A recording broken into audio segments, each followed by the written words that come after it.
Hello and welcome to episode 30 of Late Night Linux, recorded on the 5th of February 2018. I'm Joe, and with me are Jesse. Please call me Mr. Jesse. Ike. Please call me Mrs. Wait, no. Next. And Phelan. Senor. Senor Phelan, we'll go with that. See. Anyway, so we've got an interview coming up later, but first some news, and exciting news from the KDE team for once. It genuinely is exciting. Testing Plasma Mobile on both x86 and mobile devices. I've been doing it. Have any of you? Nope. What? What have you been testing it on, Joe? I have tested it on my VivoBook, which is an 11-ish inch touchscreen laptop. That doesn't sound like a mobile device. No, I think I've got it on one of my mobile devices. I haven't been doing that. But this came out of the KDE tweeted, and I think some other place as well, a poll that said, we want Plasma Mobile to become really good this year. How can you help us do that? And the biggest response was, I want to test it. And so there's been two blog posts by, I'm going to butcher his name, I think it's Bhushan Shah. That may well be wrong. But he has done two blog posts, one testing it on x86 devices and one testing it on mobile devices.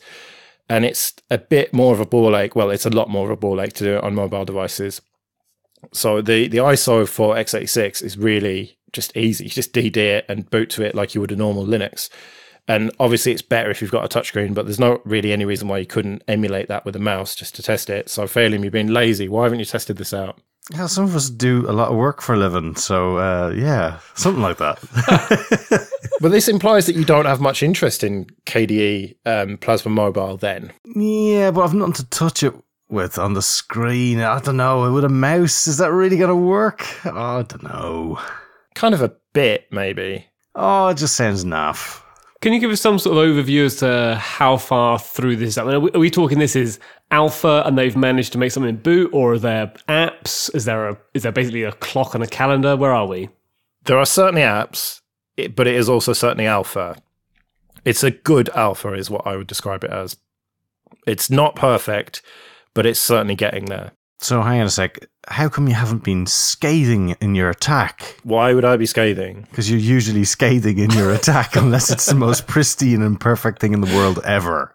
Unless it's XFCE with a black background. XFCE is perfect and pristine, so I would never have any reason to say anything bad about it. But the reason that I'm cutting this some flack, same reason for UbiPorts, because it's not being pitched as a finished product that's amazing. It's being pitched as a work in progress. We want people to help test it. We want people to help improve it. And we want to make it so it is something that is good and is a really good product. But at the moment, it's just a work in progress project. And the modesty that they have for that means that I can cut it some slack, and I'm not going to shit all over it, because compare it to iOS and Android and it's shit. There's no two ways about it. But I don't think it's fair to do that until they say that it's ready. So Gmail with bait on it could have got away with anything essentially then. Does it matter if it's company or not?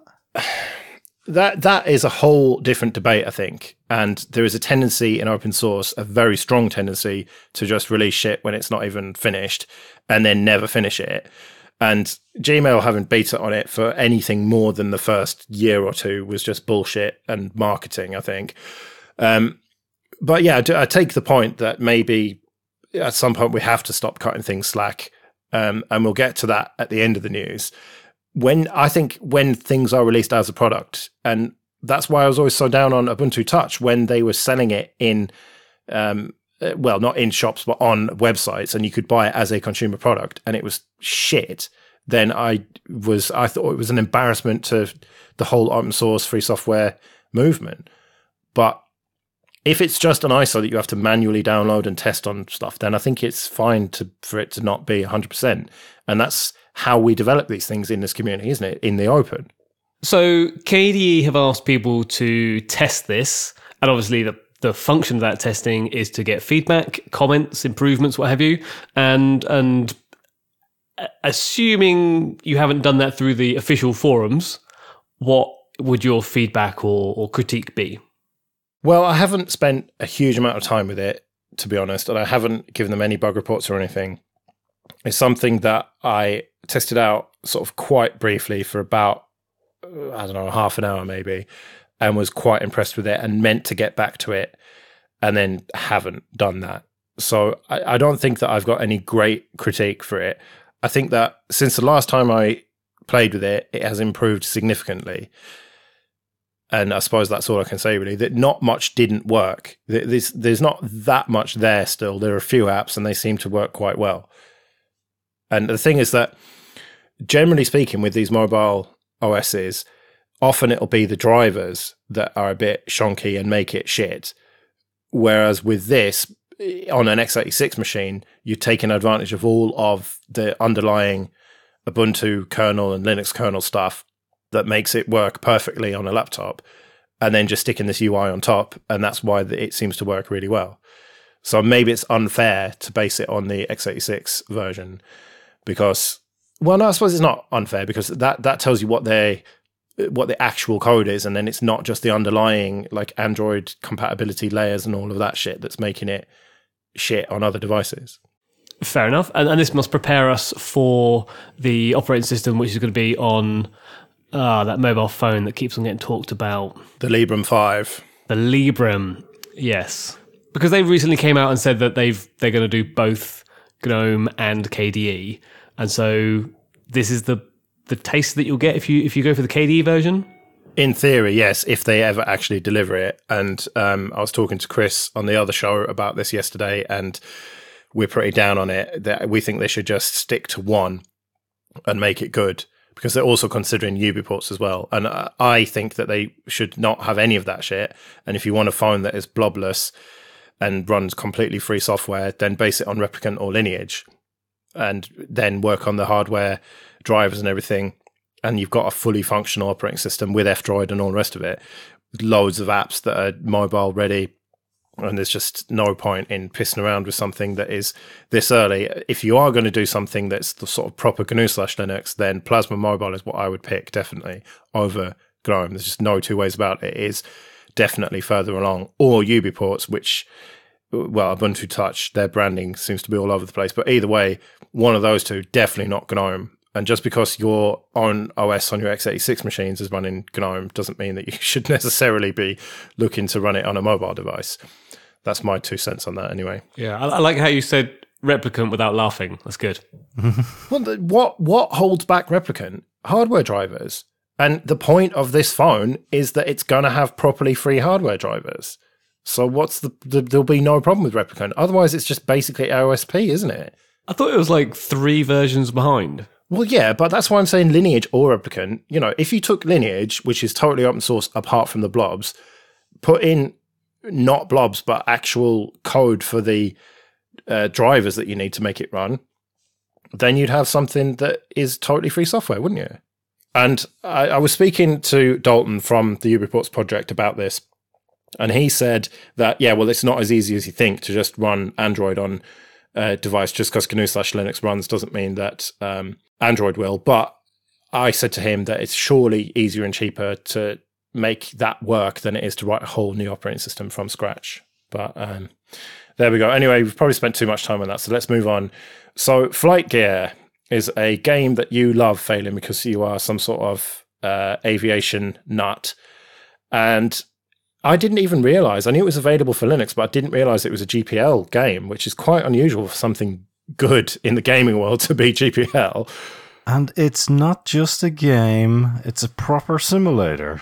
All right, whatever. And it's actually an FAA simulator, a certified simulator for certain aircraft. And in fact, the Red Bull Air Races use it during the I've never actually watched it, but I've heard that it's used in between the sequences. They use one of the aircraft to fly the courses. All right. So it's a proper simulator that's like up there with professional ones then? Yeah, it is professional. So my dad actually works in the aerospace sector, and his company uses this for replicating the flights that have happened, or whether they want to display something to a client or a company or something, they'll use this to model a known flight path with the flight, with the plane, with the colours, with the ground, with the terrain, all these sorts of things, rather than flying the plane as a simulator, they put the parameters into the program, and the program just displays it as if it had happened. So it's as much for, I think, professional use as it is for, hobbyists and people who want the most authentic Airbus or Boeing or what have you. You can fly, and like you said, it's GPL. So the whole point is that people can improve the models, whether it be terrain of airports or whether it be, the model they have for trees or planes, and the new. There's a word for colours on aircraft. Help me out, Phelim. Liveries. No, not liveries. Yes, the livery. Yeah, thank you very much. And so you can improve those as they become changed, on my view. And there's a problem here where, obviously, if people are upstreaming stuff, the whole point is you have one place where all of these changes happen. And Flightgear had quite a long process by which they tried to work out how they would deal with... I can't remember what they were dealing with, but they had a long sort of chat about it, and the groups basically said, right, we're going to do it this way. And so they went that way, and now someone's forked it, and they're having a bit of a hard time. Yeah, it was a lot to do with a lot of the aircraft work that was being done. There was a lot of dubious legal issues to where people got sounds for aircraft and stuff like that, as like engine noises and some of the graphics for the airplane. Because if you suddenly turn up with the Lufthansa logo, it's like, well... where did you get the Lufthansa logo from? Because that's a copyright or a trademarked symbol. So you can't really make that be a GPL product, things like that. So these guys forked off into a group called FG Members, where they were a bit more lax with that type of stuff. And they essentially started taking a dump of the main repos, and they started collating all that together so people could upload there. And what appears to be effectively started hitting up the developers saying, hey, you should come over, join this team. We're doing really well over here. Look, it's lots of fun, blah, blah, blah. And started to try and attract people over to their side. And the problem is that the data doesn't make it back into the main system. So the main Flightgear group has put out a big statement, because this has been simmering for years. And they put out a statement to say that, look, it is a hostile fork. We're here to try and make the overall health of the project for the next 20 years, because it's 20 years old now. And, we're trying to keep this thing alive and make sure that in 20 years' time, there's actually still a project around. And so do you think this is a serious threat to it long term? Well, I think it could be, because, if you have what looks like all the cool kids hanging out, not caring and just going, hey, look, we've got great planes over here, this is great, and you just go download them. If you are on the outside and you don't care, and you don't care about licensing, as people apparently don't care about anymore these days, if we're led to believe, then yeah, you probably would go and download that, because that would seem like the easy way to get all the cool stuff. So yeah, I think there's a bit of a danger there. So I think it's really good that they're making a statement, putting it out there, but equally, I think it acts as quite a good advertisement, because they are doing a lot of work as well on the infrastructure of the main Flightgear build system. And they're trying to put a lot of work in there to try and make it easier for the scenery guys to build stuff up, for all of these things to be done in containers and stuff like that. So I think they're working hard there to try and make the infrastructure easier to work with, so people can get involved a bit more as well. Yeah, it seems like one of those projects that, while you have to have bureaucracy and tedium and go through the hoops and tick the boxes and what have you, it means that if any of those companies, like you're saying, Phelan, if any of those companies come along and have an issue, you can fall back on your QA and you can say, look, these are the things we've done. We've made sure that everything is open or has the correct licensing, what have you. We haven't broken any rules. Whereas if this fork 5 years down the line, who have been basically letting anything in, like you say, whether they get appropriate information off the internet or whether they just sort of getting trademark and licensed visuals or sounds and things, putting them into these models, in 5 years' time, if someone comes along and says, well, none of this is legal, you have to take it all down, suddenly it all gets removed and you have no flight sim at all.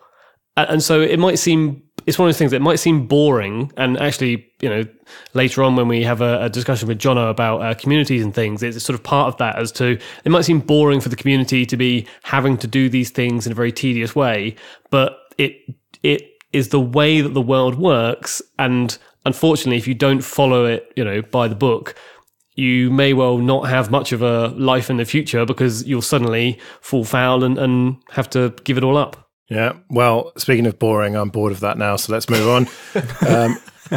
So screw you, planes are brilliant, shut up. So LinuxBoot, let Linux do it. This seems too good to be true. Did you put this in Phalim? If so, please tell us about it.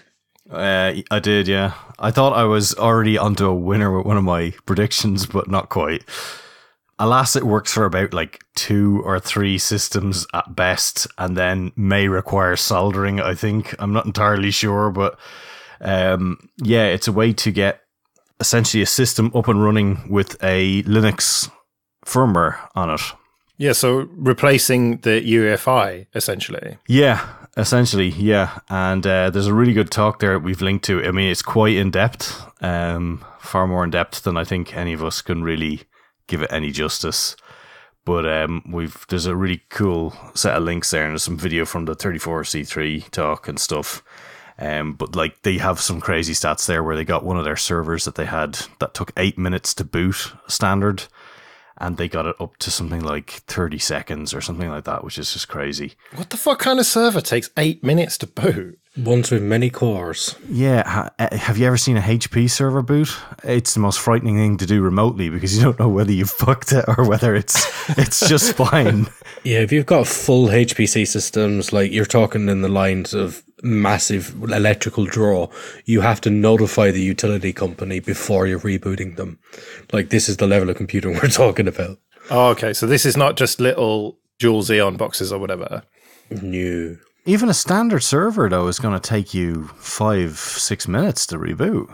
Really? Yeah, because they've got all the RAID controller cards. They've got the BIOS boot that comes on, the wait for Pixie crap that waits there. They're scary things to reboot because you don't know if your thing's actually died. Especially if you do a kernel upgrade, you're sitting there going... There's no screen.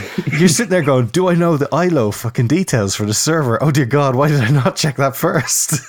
So I'm used to VMs booting in 20 seconds. So yeah, well, at some point you have to reboot the server that runs the VMs, and that's when you shit yourself. yeah, fair enough. Well, this sounds amazing. I can't believe that it's not further along. The website does not lead you to believe that it is in the state that you said. It kind of looks more ready for mainstream action, but it's not then yet by the sounds of things. Not quite, no. I'm worried by it. Why? Because even if you go through the FAQ, there is not enough mentions of update processes. And as we know, firmware is something that should be updated, and vendors should be promoted to actually do updates to important systems. And if this is going to be a new project, let's replace all of your outdated crappy firmware with something shiny, new and secure. Why is there no mention of updates? This should be one of the guiding principles of a new project for something like this. And it makes barely any mentions at all. And that slightly worries me. This is going to basically be, you'll have your IoT types come along and say, all right, well, this particular build works and we're using this version of the kernel and we will never update it ever again. It is worrying, but if you want an update, Ike, I give you Mycroft Mark II.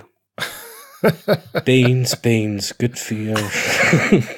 Yeah, what are beans? So this is what I was talking about earlier when I said the difference between a project and a product. So we all know about Mycroft Mark I and Popey's video about what are beans, which did reasonably well on YouTube by the looks of things.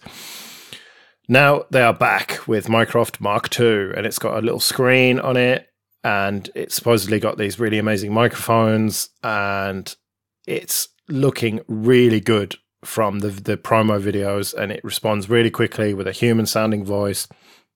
It looks absolutely great if you like that sort of bollocks, like the Alexas and Google Homes of the world. I have no interest in that, but I know a lot of people do.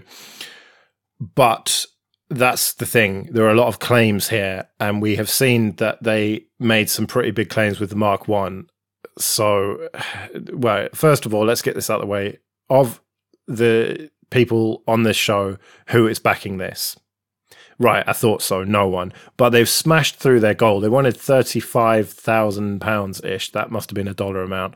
And it's showing as 145 at this point with 18 days to go. So it's definitely happening. They've got the money coming in. But I just... Look, as much as I want this to be amazing, fool me once, won't get fooled again, as George Bush said. I'm not having it. I'm pretty sure he didn't say it that eloquently. Fish are friends. But, right, so does anyone have any hopes for this actually being good? No. Definitely not. Their video did, like, with the guy sat there and he was saying, what's the weather and what's the time, and set a timer and cancel the timer. It did seem to be responding fairly quickly on the desk. Like, they had an actual video of it doing a thing. So did the last video. Yeah, but it's all well and good to get some bloke in a VO studio to be the voice of it and then mix it into your promo video. It's another for the actual fucking product to do it.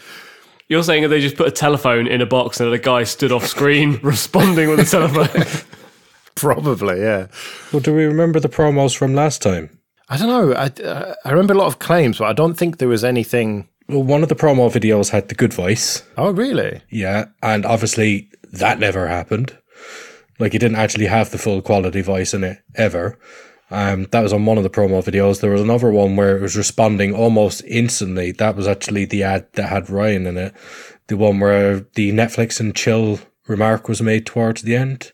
Remember that video? No, I'll have to dig that out and have a look. Well, it also responded immediately then. And as we've seen from the videos and the unboxing for the however many people that actually got one, because a lot of people didn't get one, it does not respond immediately. Like, what was shown in the videos did not correlate with what people were given. So Skeptical would like it to be successful, would really hope that it was, because, you know, it's playing into exactly what people want, an open system that doesn't mine all your data. That would be great, but, you know, they haven't exactly delivered in the past. Well, if someone from the company wants to come on and tell us how amazing it's going to be, that would be great, but be prepared for some difficult questions. Yeah, I mean, full disclosure, like, yes, I am very skeptical about it happening, but please, for fuck's sake, prove me wrong. Oh, yeah. Like, actually do it and make something awesome so we can all look stupid and feel great simultaneously by actually getting one. So, yeah, prove us wrong, man. I think you should just have a competition and use that money to hire the actor who did the voice for Kit to just answer your questions and search stuff for you online for a day. Or however his hourly rate is, I have no idea, but maybe he's dead, which would be unfortunate, but... Yeah, just sit him somewhere with a laptop. Yeah. Good thinking. Well, yeah, as like you said, I want to be proven wrong. I'm very skeptical. I really want it to work because there is a demand for this. Inexplicably, there is a demand for voice assistants, and we've got to have something that's competitive for once. We've got to not be behind the curve with open source. So here's hoping, but yeah, not holding my breath. Right, so on to a bit of admin then. And first of all, thank you to everyone for supporting us on PayPal and Patreon, even if I can't get the money out of Patreon this month because they're bastards and are not displaying the email address correctly and have not replied to my ticket. So fuck you, Patreon, but do keep supporting us. I'm sure they'll sort it out eventually, and it is much appreciated. If you want to join them, go to latenightlinux.com/support. And if you want to get in contact, latenightlinux.com/contact. So, yeah, wow. Jesse asked a question last time about searching in file managers, and he phrased it so badly that me and Phelim had no fucking idea what he was talking about. We have never had so much feedback about a single topic from web comments, YouTube comments, email, Telegram, all sorts. Suffice to say, it's in Thunar, and as soon as people started explaining it properly, I realized, oh yeah, that's been in Thunar all along. Yeah, same with KDE. It's in Dolphin. And you have now picked a different file manager, haven't you, Jesse? Yeah, so the two file managers that came up that I liked were Nemo and thank you, Ike. The topic. I keep on forgetting the name of one of these two file managers, and he said it sounds like a bird. I was like, oh yeah, Kaja. Yeah, there we go. Sounds like a seagull. So there's Kaja and Nemo. Isn't it Kaha? Kaha.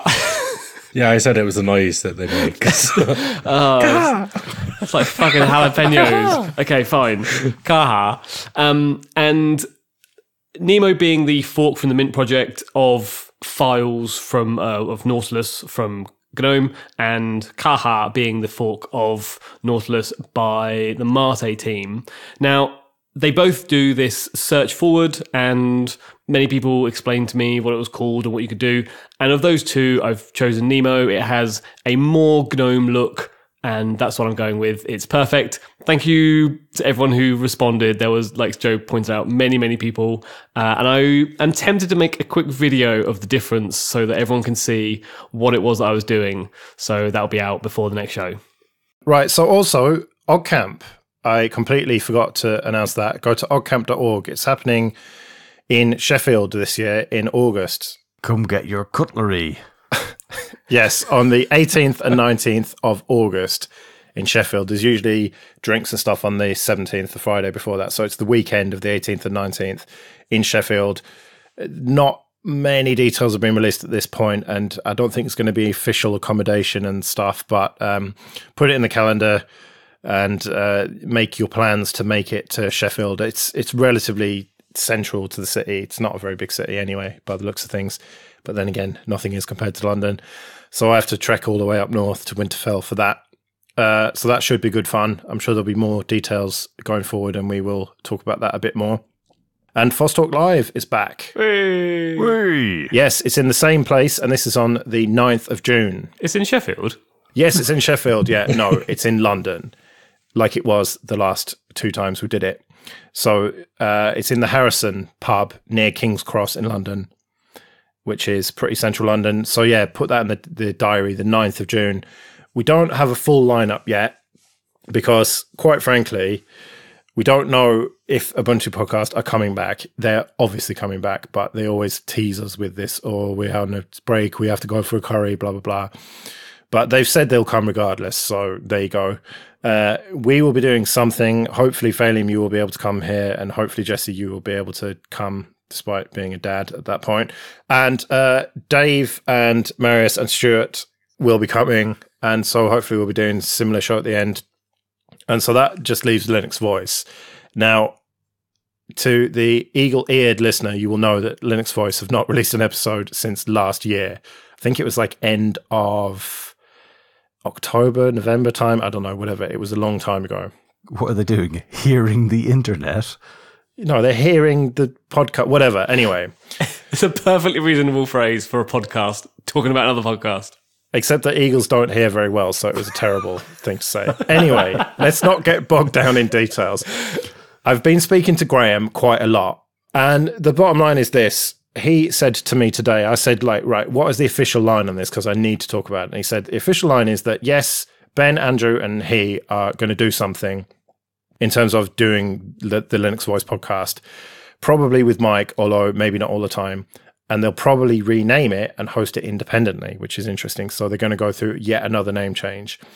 And he said the three of them have agreed in principle, just not the execution of how it's going to work. So it looks like Linux Voice is not 100% dead, but the name probably is, and they'll probably call it Linux Lifestyle again or something. Who knows? But they will hopefully be there. Graham said he will definitely be there, and he'll try and drag the other two. Mike's in Germany, so he won't come.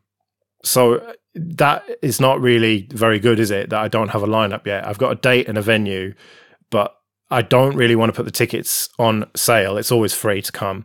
But I don't want to release the tickets until there's a proper lineup. So just put it in the diary. It is definitely happening. Something will happen in that pub, even if it's me just ranting about how shit everything apart from XFCE is for 3 hours.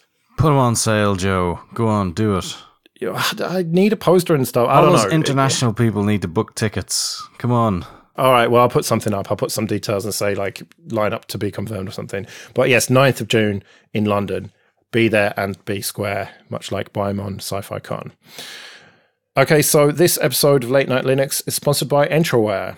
Go to entroware.com. They are a dedicated Linux computer seller based here in the UK. and they sell computers with Ubuntu and Ubuntu Mate 16.04 and 17.10.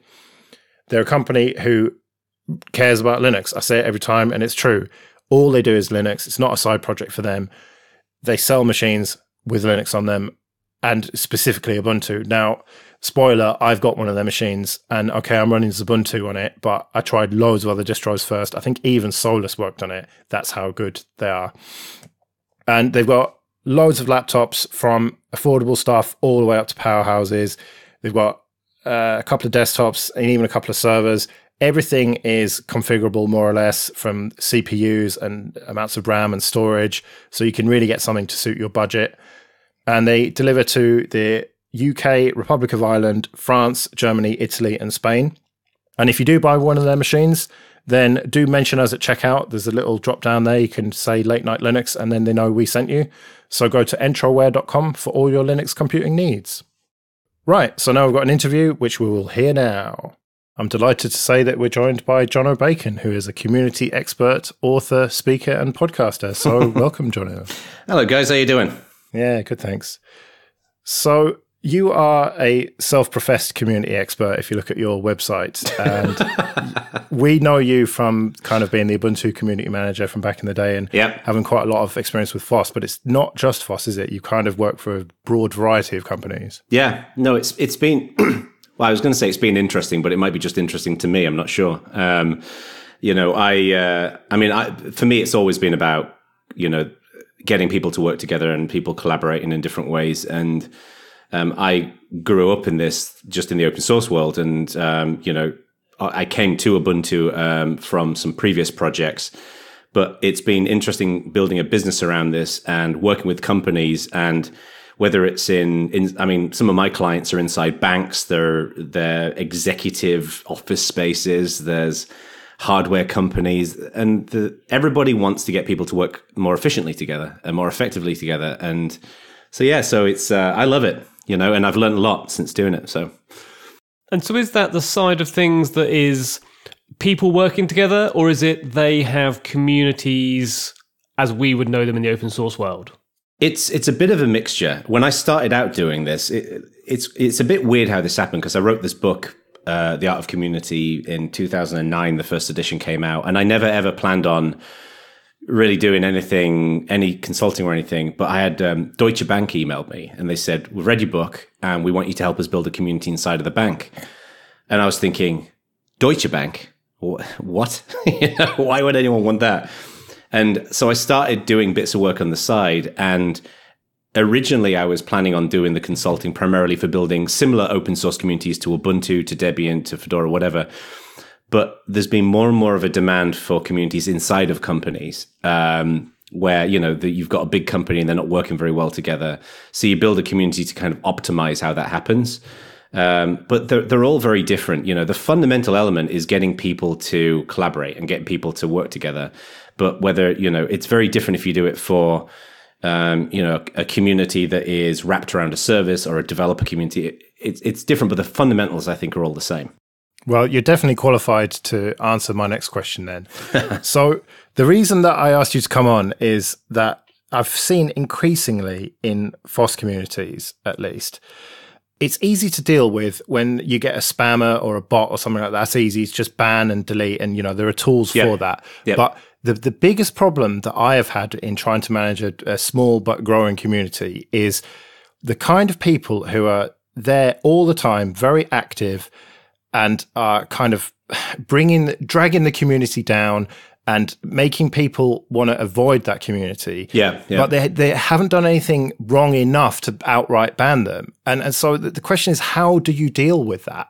Yeah, it's a good question. And I think it's something that a lot of people wrestle with. And I'm not going to profess that I have all the answers to it, but there's a few things that I've learned. One is that I think when you look at most people, everyone on this podcast, everyone listening to it, everyone's got certain drivers and biases and ambitions that are behind them. So when you join a community, there's a certain standard that you expect. And I think where we start to see problems is where that standard is either not met or where expectations are different. I mean, it reminds me of back when I was at Canonical and when we brought out Unity, right? And Unity, in the eyes of some, was just a horrible thing for the company to do. Like, how dare you build something that isn't this, a pre-existing upstream project? And in the eyes of some, it was brilliant. We're Canonical and Community are building something that's new. So no one was really wrong. Just everyone has different expectations of what that should be. And I think the broader philosophical approach to this is to try to understand those differences and try to bridge them in different ways. So what happens is, I had to do this again a lot when I was at Canonical, was there'd be members of the community who would be pretty pissed off about certain things, as every community has. But when I actually ended up having a conversation with them about it and trying to understand their, get to know them a little bit more, the thing that they were upset about was rarely the actual thing that they were looking for. And this is one of the things I've learned from working particularly with startups, where, this is especially the case in Silicon Valley, where a lot of founders and startups have a very similar personality. They're like big visionaries.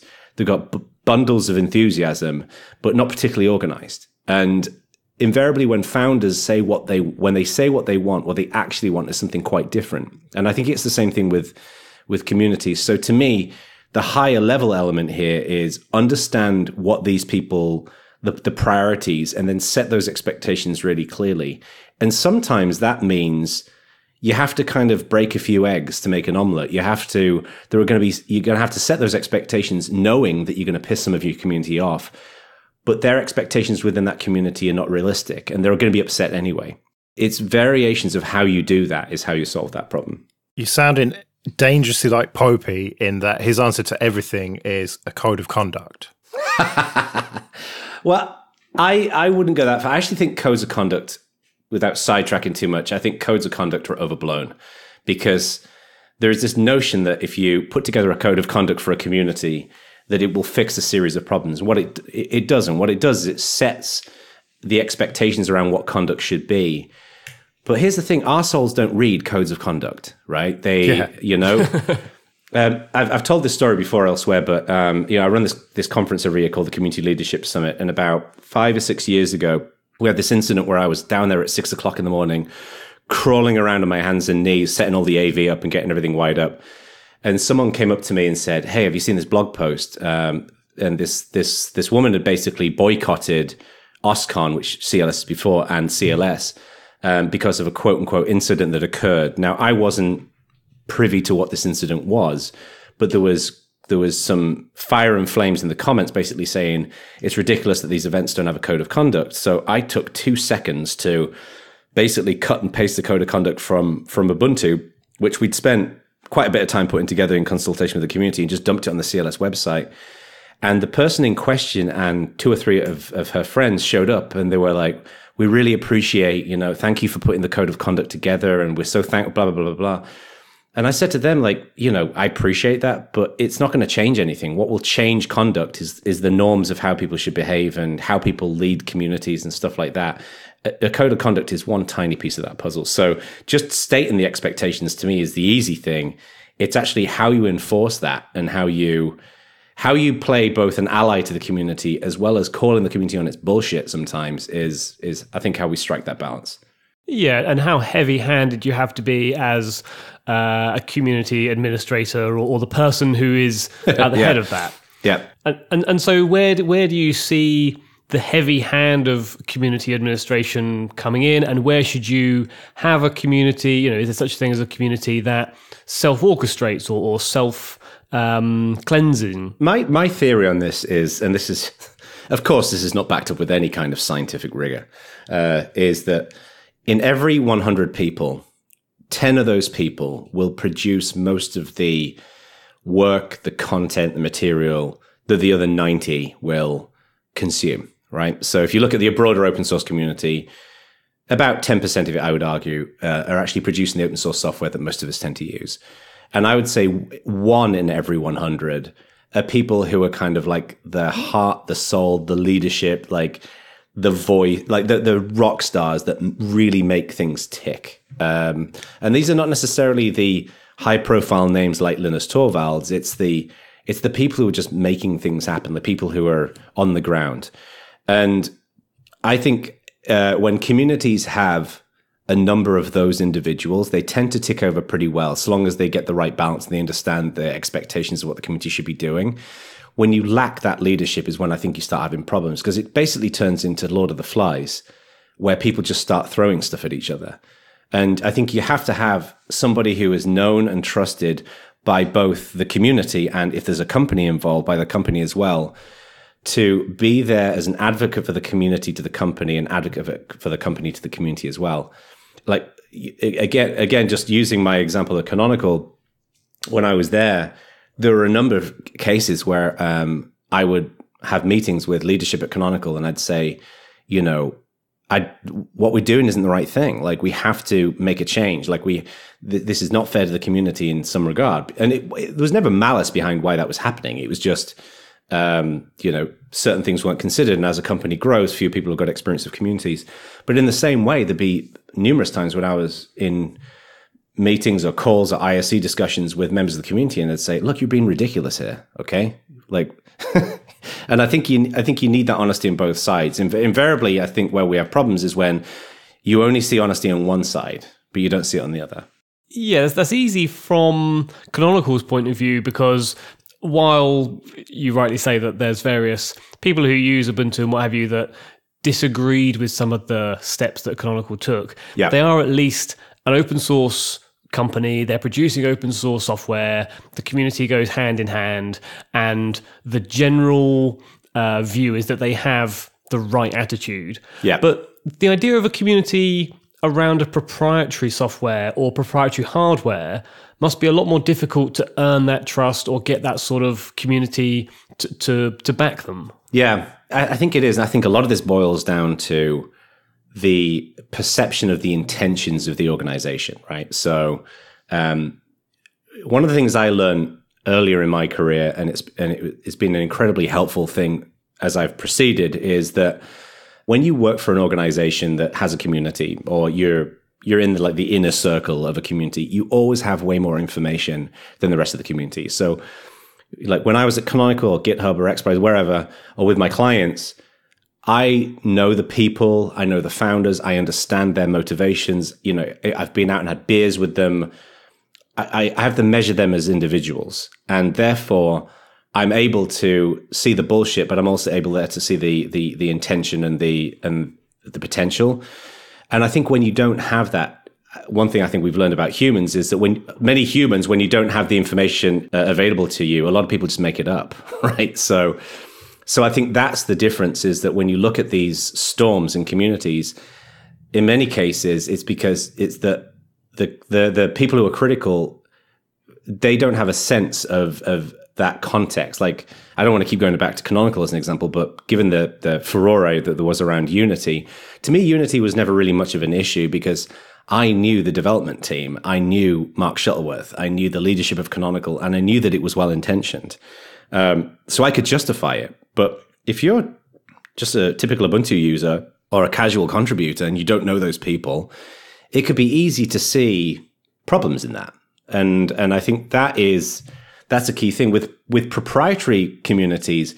I think it operates in a similar way. Like I'm really into music, and I have a little recording studio at home, and I've become a real fan of this company called Fractal Audio Systems, and they build this device called an Axe-FX, and it's basically, it models analog guitar amps and speaker cabinets, and they have got an insane community. They're besotted by this company and the founder, this guy called Cliff.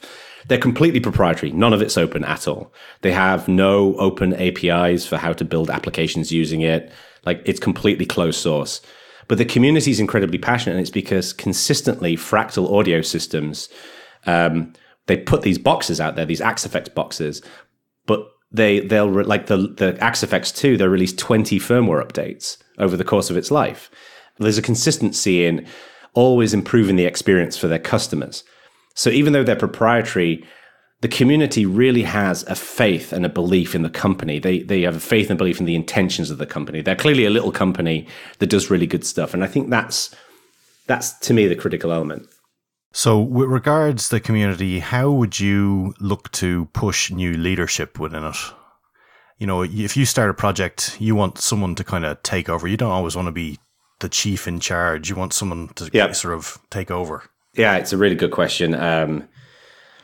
It's interesting. I think that we see this a lot in open source where there are certain people who want the power, right? So there are certain people and they just bounce from governance body to governance body. They're in, councils and boards and stuff like that. And they really like the idea of being in charge.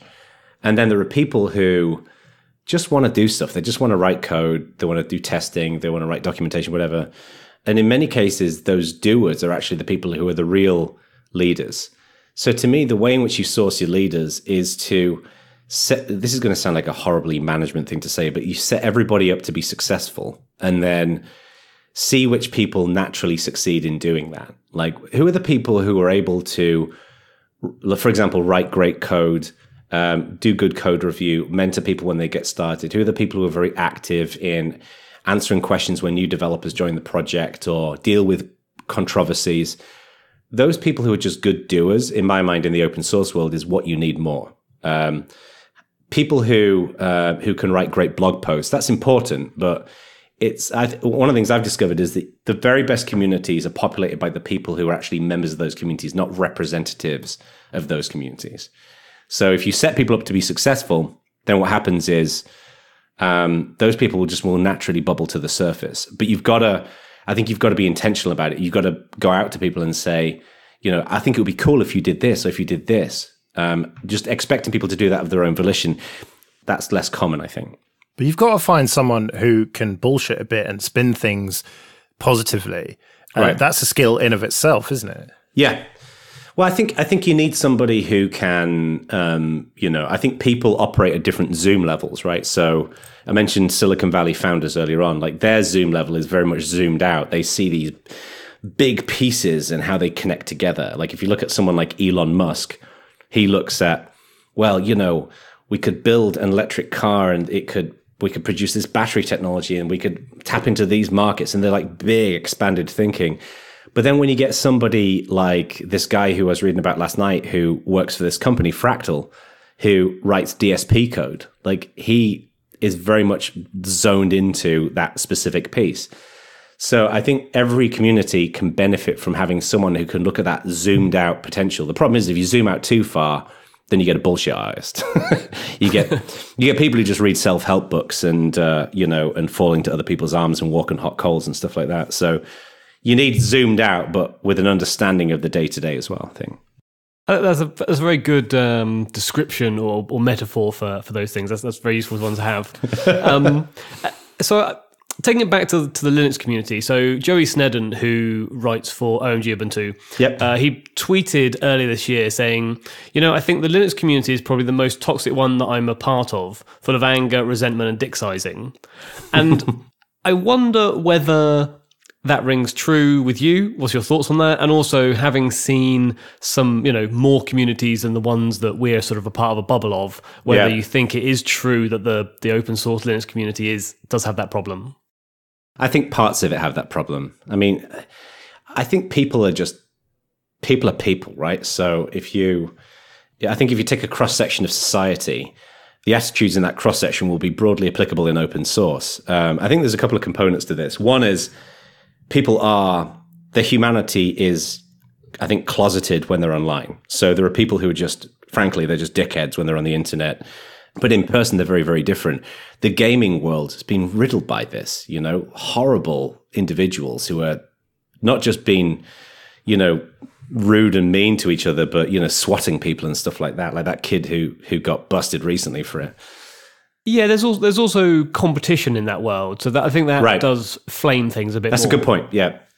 I had an interesting experience a few years ago that kind of relates to this. So towards the end of my time at Canonical, I was ready for a change. I wanted to move on and do something else. But there was various offers that kind of came through, but there wasn't anything that really was exciting enough to leave. And then I went to work at X Prize, which is this organization that has these big competitions for solving big problems in the world. And it was really exciting to go and work there.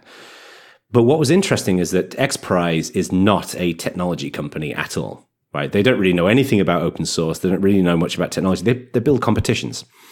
So I spent a couple of years not working in open source and feeling a bit on the sidelines. I was still very much involved outside of work. But what was interesting about this was without sounding like a massive cliche, spending time away from it helped me to have a bit more clarity on it.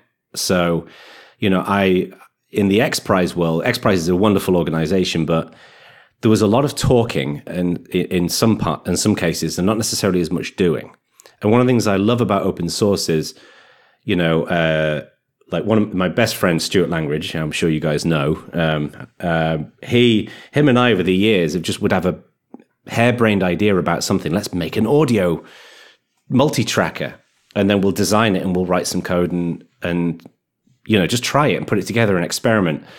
And I love that element of the open source community, but I'd forgotten that when I went to XPRIZE. That bit was so normal that when I went to XPRIZE, it kind of passed over me.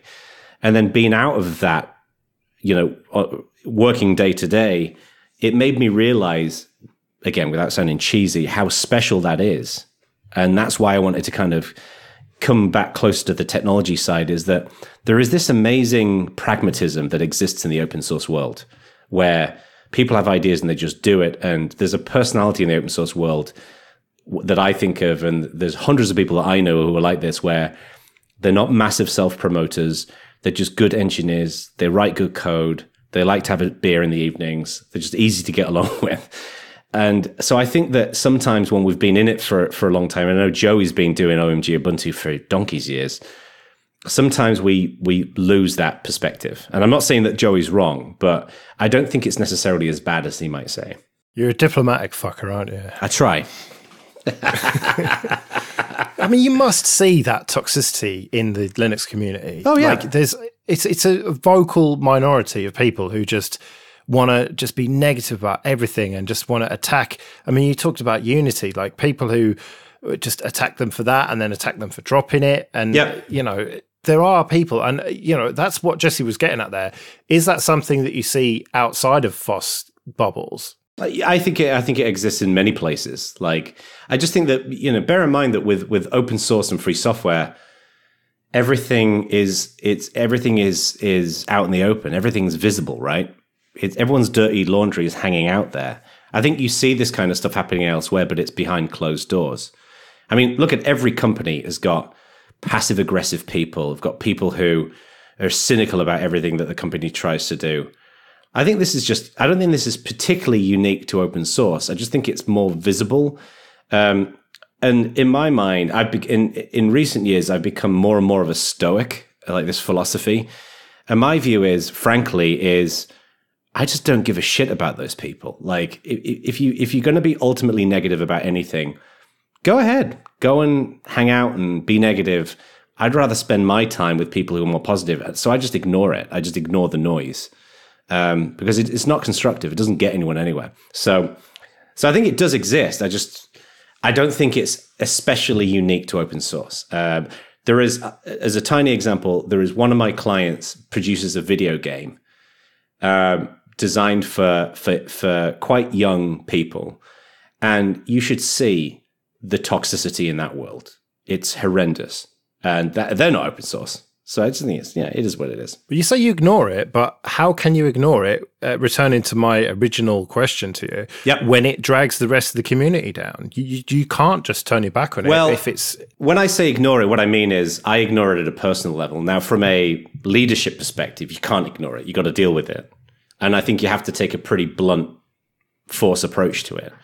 Like, to me, there is a difference between there are a few different layers to this. There are people who are critical of something, right? And I think that's fine. I think if you're constructively critical, that's absolutely fine. Like, using Unity as an example again, there was a guy called Scott Ritchie in the Ubuntu community, was very involved in Wine, you know, the Windows emulator that isn't an emulator. And Scott was not a fan of Unity by any stretch, but he was incredibly constructive, and he would make his points in a way that we could have a conversation.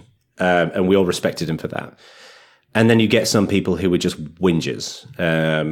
So I think you've got to optimize. So I think it's important, first of all, that we don't conflate whingers and constructive criticism, of course.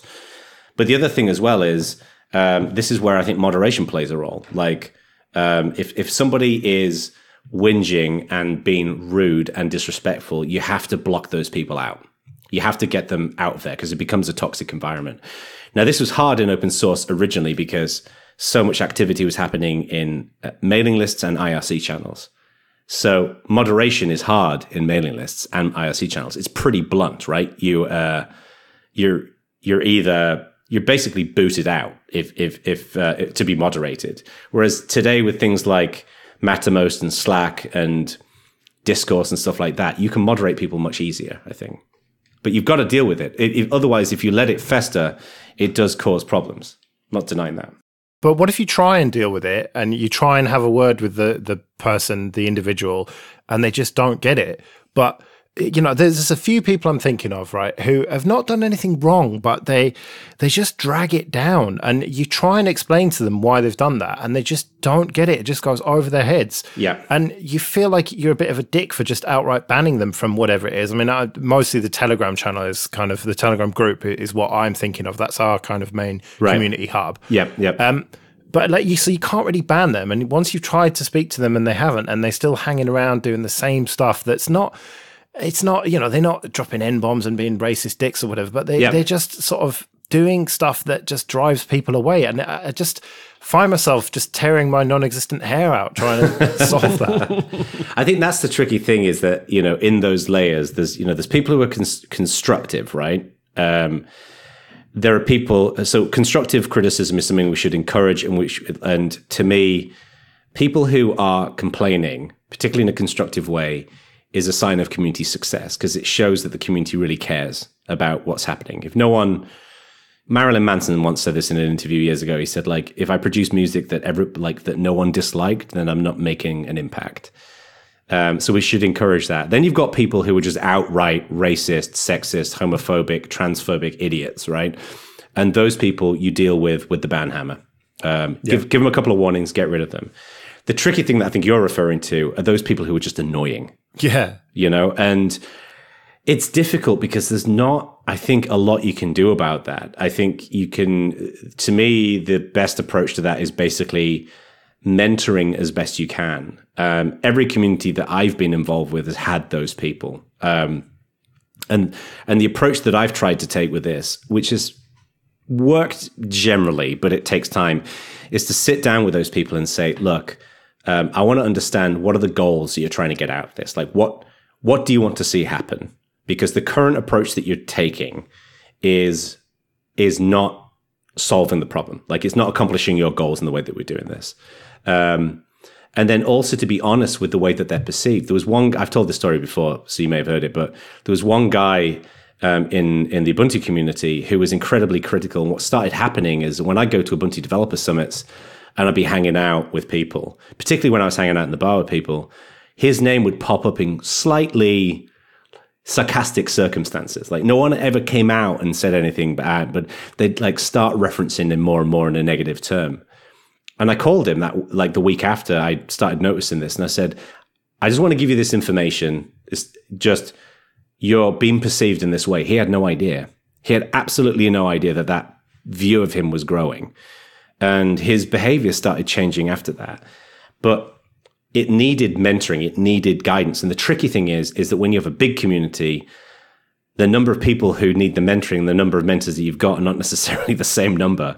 In smaller communities, I think it's easier. And I would say if you get to a point where you keep trying to mentor someone and keep trying to change them, keep trying to improve what they're doing, and they are not changing at all, that's the worst possible case scenario. And in those cases, I think it really is dependent on the individual. Like, I found that in those cases, those people eventually just kind of get sick of it and just tend to move on. You know, they don't stick around all that long. The other approaches generally I've found tend to work.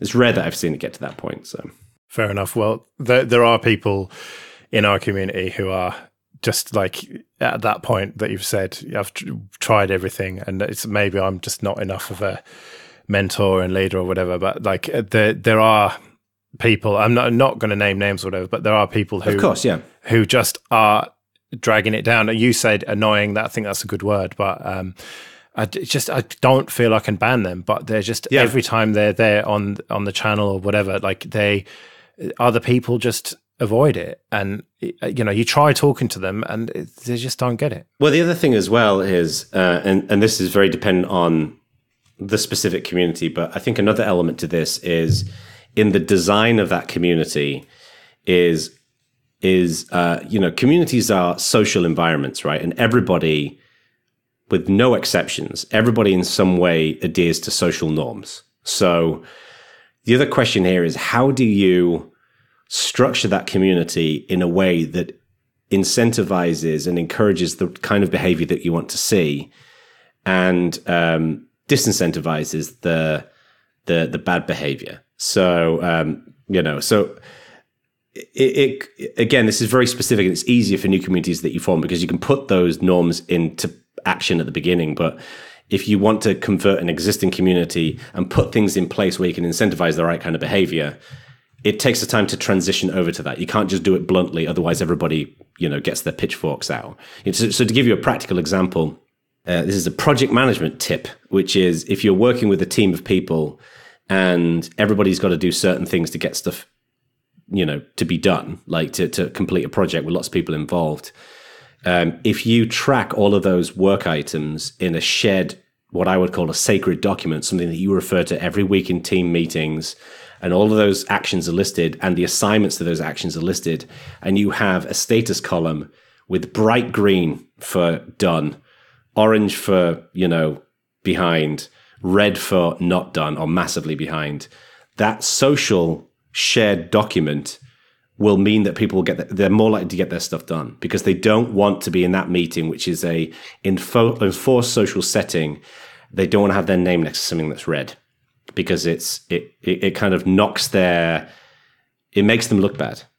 And so I think there's lots of like little psychological things like that you can do that, frankly, you're manipulating people, but you're manipulating people, it's like social engineering with a smile. It's got good intentions. Wow, that's a good tip, man. I feel like we could talk to you all night long, but we've already gone over half an hour, so we should probably knock this on the head. But you should probably plug your consulting firm then. Yeah, I mean, it's pretty easy. It's just Jono Bacon Consulting because it's just me, and I want to keep it that way. And yeah, you can go to my website, jonobacon.com. And I have such a ridiculous, stupid name that luckily my social media accounts and stuff like that pretty much everywhere is Jono Bacon. So there's no one else has got such a ridiculous name. So. And Bad Voltage as well, your podcast. Yeah, Bad Voltage is a show that we do with my friends Stuart Langridge and Jeremy Garcia, and badvoltage.org. You can go check that out. It's a good time. Yeah. And recently you had someone from Microsoft on, which was interesting. Yeah, Steve Wally. I've been friends with him for years. He's like the old bear of the open source world. He tells stories. Tells a story, old Wally. So. And you said off air, Jono, that you would be coming to FOSS Talk Live. Is that right? I wish I could. One of the things I want to do actually is, we used to do Lug Radio years ago, and I want us to do another Lug Radio Live in England. Yeah, I'd love that. You miss Wolverhampton so much. Maybe not in Wolverhampton. Yeah. Well, if you do find yourself in London during that, then you are more than welcome to join Stuart on stage. I would love to. FOSS Talk Live. When is it again? I forget when it is. When is it? What's the date? It is June the 9th. I might see if I can coordinate hang on, let me write this down. I might see if I can coordinate a bit of a trip over.